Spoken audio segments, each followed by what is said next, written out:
The Order of Saint Augustine, also known as the Augustinian Order, is a Catholic religious community of priests, brothers, and in some cases, nuns and lay affiliates.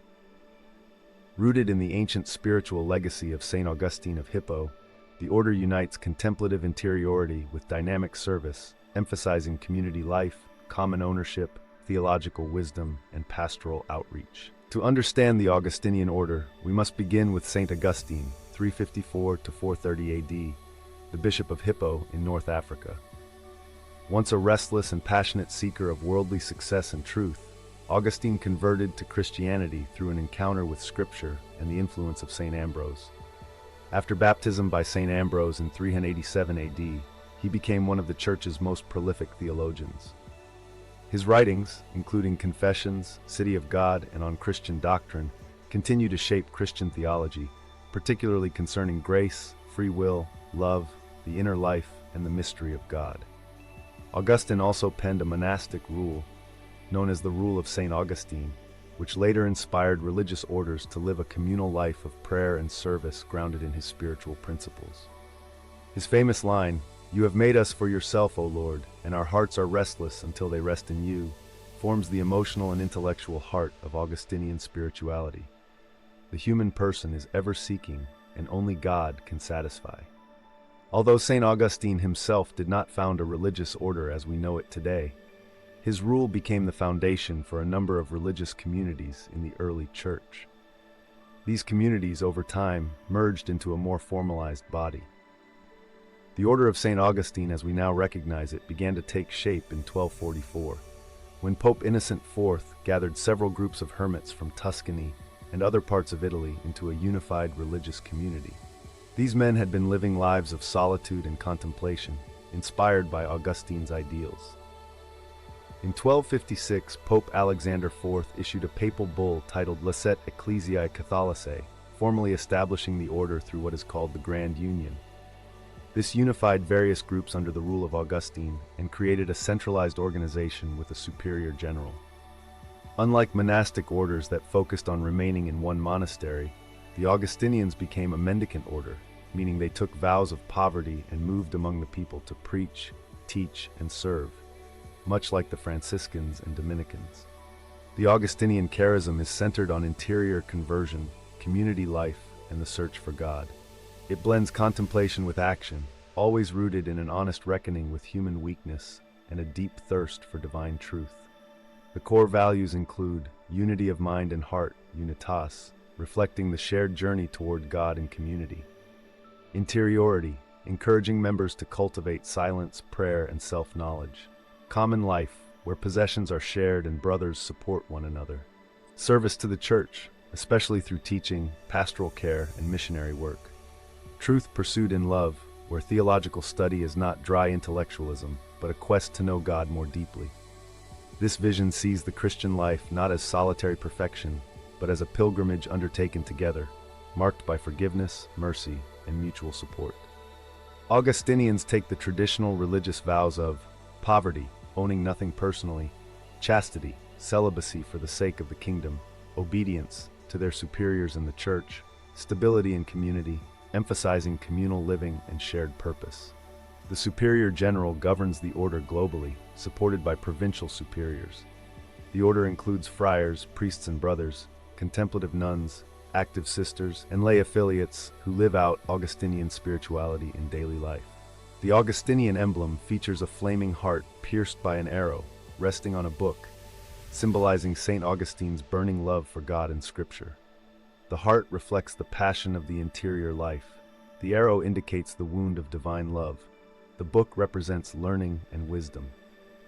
Their traditional habit is black with a wide belt or cincture, though habits may vary by region or community. From their inception, Augustinians have been committed to education, preaching, and missionary outreach.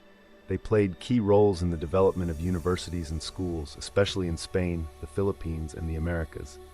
Their pastoral mission extends into parishes, particularly in underserved regions, schools and universities, including Villanova University, USA, Universidad San Agustin, Peru, and San Agustin in Manila, Philippines, monasteries and retreats, offering spiritual formation, mission territories, especially in Asia, Africa, and Latin America. They have long sought to bring theological reflection and compassionate ministry into the public square, believing that truth and love must be lived, not merely studied.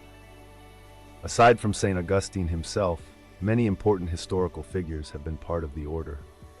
Saint Thomas of Villanova, 1488 to 1555, a Spanish bishop known for radical charity to the poor and educational reform.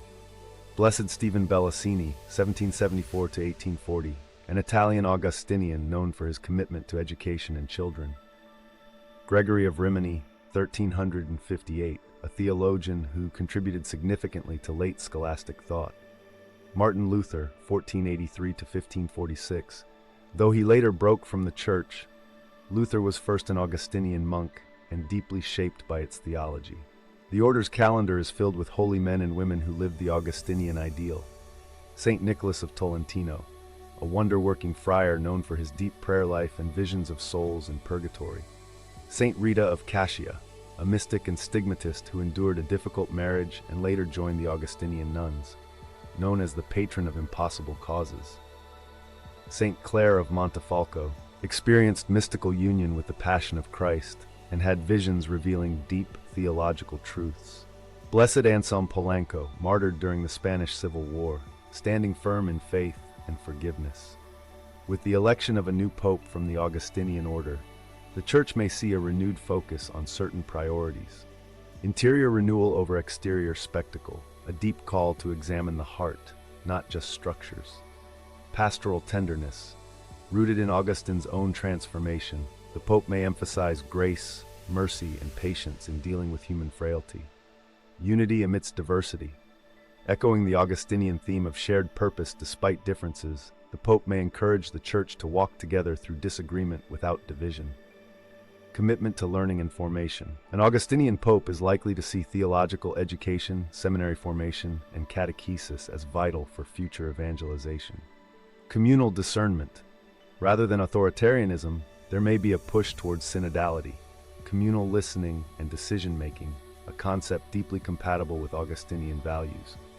Today, the Augustinian order operates in over 50 countries, with thousands of friars and sisters involved in education, healthcare, youth ministry, and spiritual direction. In the United States, they serve in parishes and run high schools and colleges. In the Philippines, they are one of the most respected religious orders, instrumental in evangelization and higher education. In Africa, they focus on formation, healthcare, and interreligious dialogue. The order's reach continues to grow, especially in developing regions, where their balanced approach to faith, reason, and mercy resonates strongly with both clergy and lay people. The Augustinian order embodies a fusion of passion and reflection, a path of unity that acknowledges the struggle of the human heart and its yearning for God. With a pope emerging from this tradition, the Church is reminded of Augustine's wisdom. True renewal begins within, not in image or policy, but in the soul's surrender to love. As Augustine once said, "What does love look like? It has hands to help others, feet to hasten to the poor and needy, eyes to see misery and want. That is what love looks like." This is the path of the Augustinian, and perhaps now the path of the papacy itself.